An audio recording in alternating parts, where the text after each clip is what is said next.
Hello, it's December 2004, but something happened this morning which reminded me of Christmases when I was a child.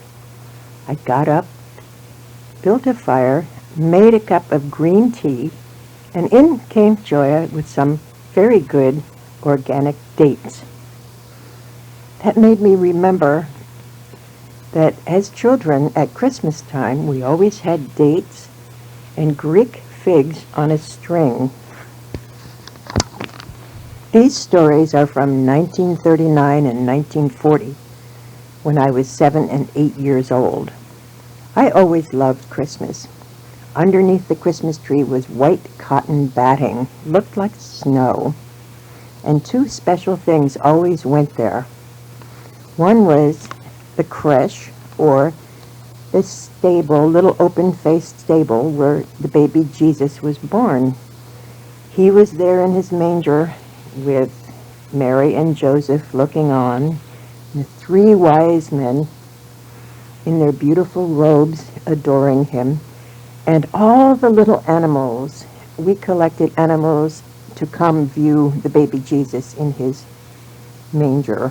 We had sheep standing up and sheep lying down, and chickens and donkeys and all kinds of animals we loved to collect for this Christmas tree. One special one was given to me by a friend, and it was a little wooden carved deer standing up with his antlers. It was very nice. It was especially intriguing to me because it had been made by a prisoner at Sing Sing, and I thought that was unique. And out of storage came a wooden cathedral about 14 inches high. It was lighted from inside, and it played Silent Night. The front was a series of colored glass tubes which shone light out onto the white batting, and I liked to take the baby Jesus and put him in the light from the cathedral. I had so much fun with that.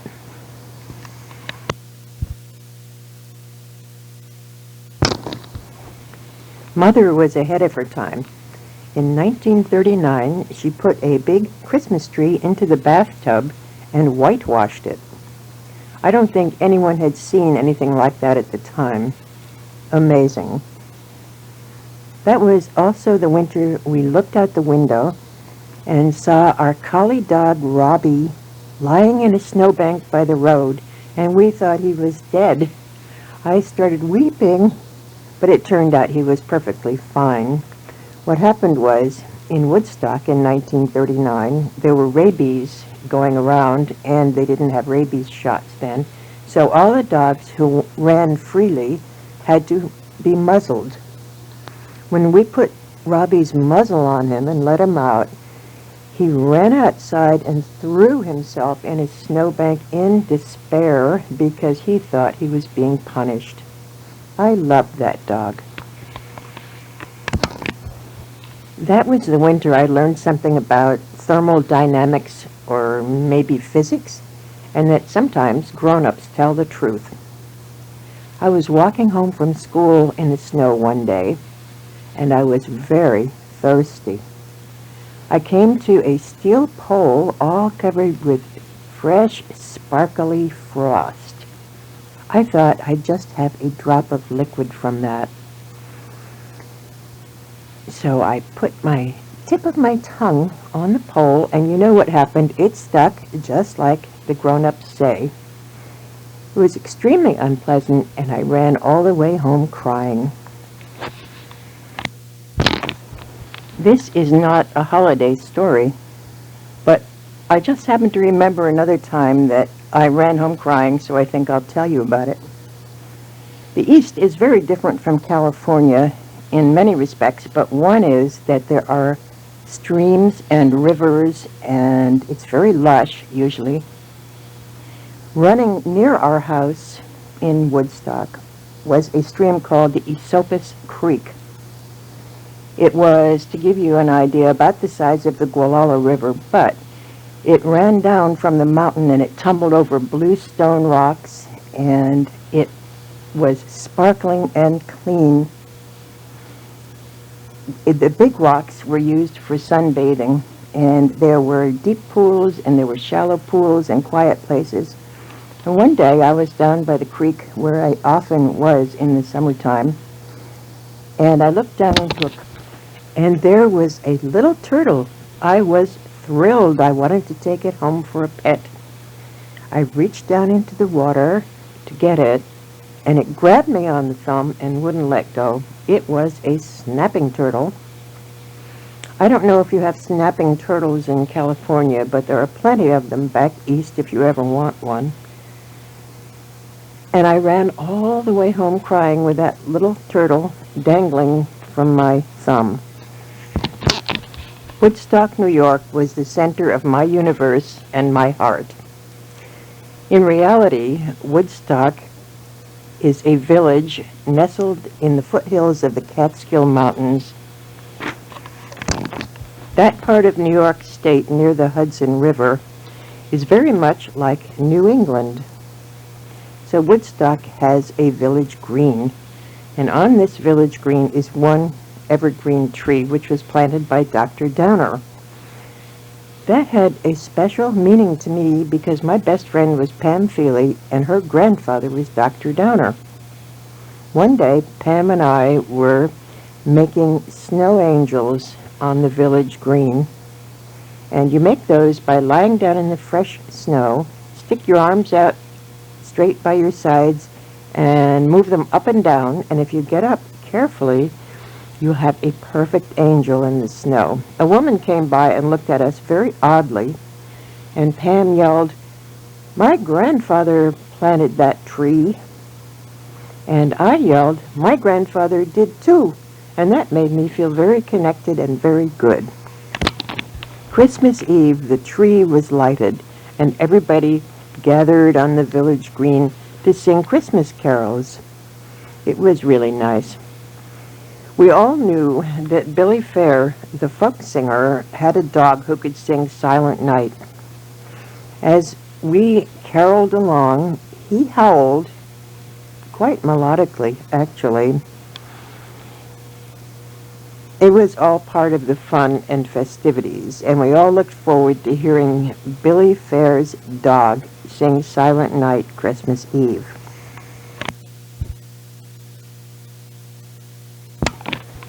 I'm convinced that grown-ups had more fun when I was a kid than they do now.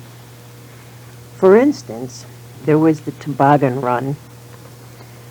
Around the holidays, Christmas time, everybody got together and built a toboggan run on the hill, foot of the mountain, not too far from our house. A toboggan is a very elegant sled made of wood, flat on the ground, with a curved front, and ropes are attached to that, so you can either pull it or hold on to them.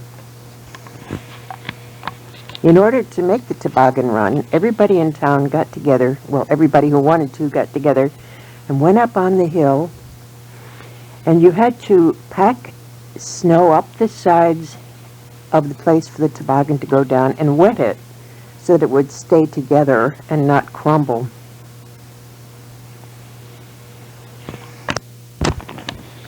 The water froze very fast and it made a slick, slippery run.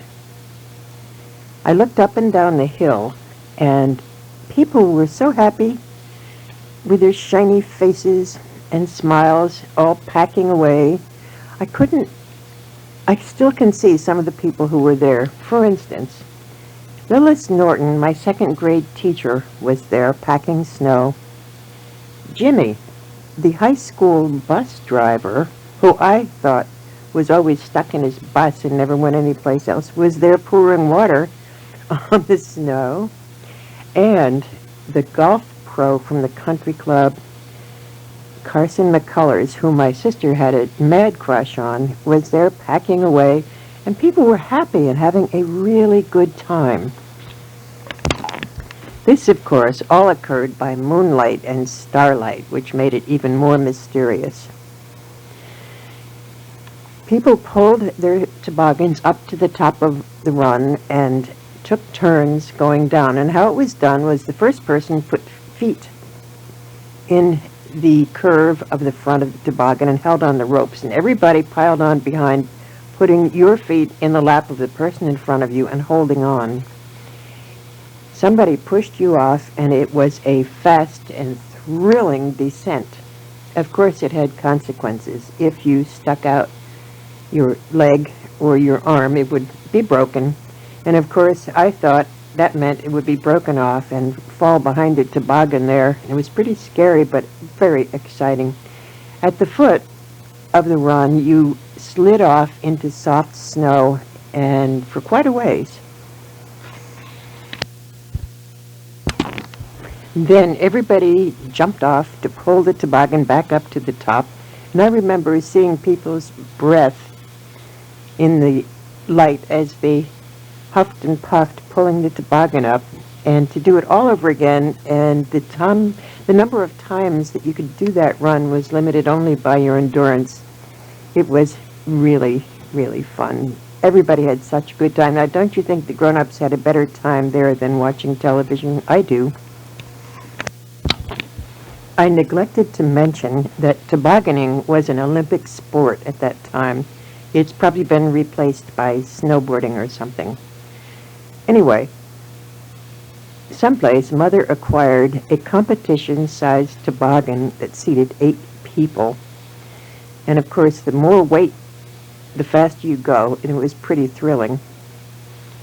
A few times during a fresh snowfall, Mother would hook up the toboggan behind her Chrysler and pull us along very slowly, but it was very exciting. So a gang of us got to ride along behind the car on the toboggan in the evening, and it was very, very much fun.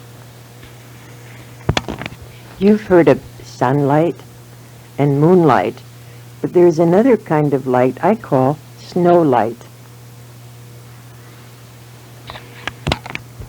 On clear nights, snow reflects starlight and moonlight and creates a kind of luminescence, which is not only very beautiful, but also you can see pretty well. In order to reach our house from the village, you had to cross the creek on a bridge called Sully's Bridge.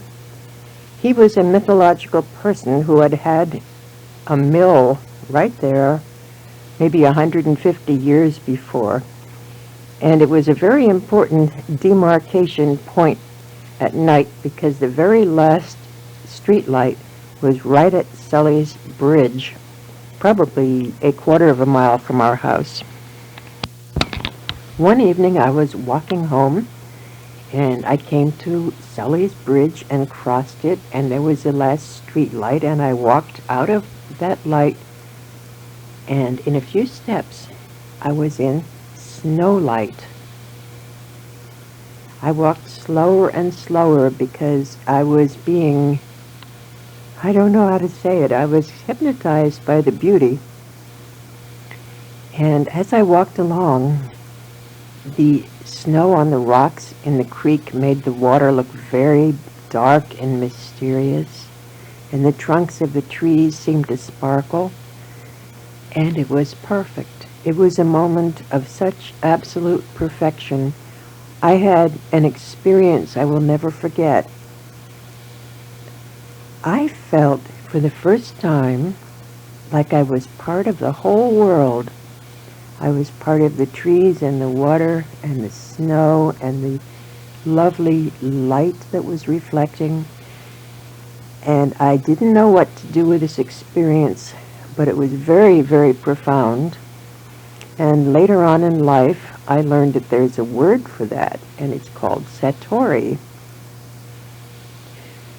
Well, I had been thinking about rearranging all the animals underneath the Christmas tree when I got to the street light, but after I walked a little while into that magic space, my mind kind of was blank. I didn't know what to do. I was so very happy and at peace. When I went back to school after Christmas vacation, though, I figured out what I could do to remind myself of this. So, in the front of one of my school books, I wrote my name and address, and then the United States, and under that the world, and under that the universe. I found out later a lot of kids do that, and it makes me happy.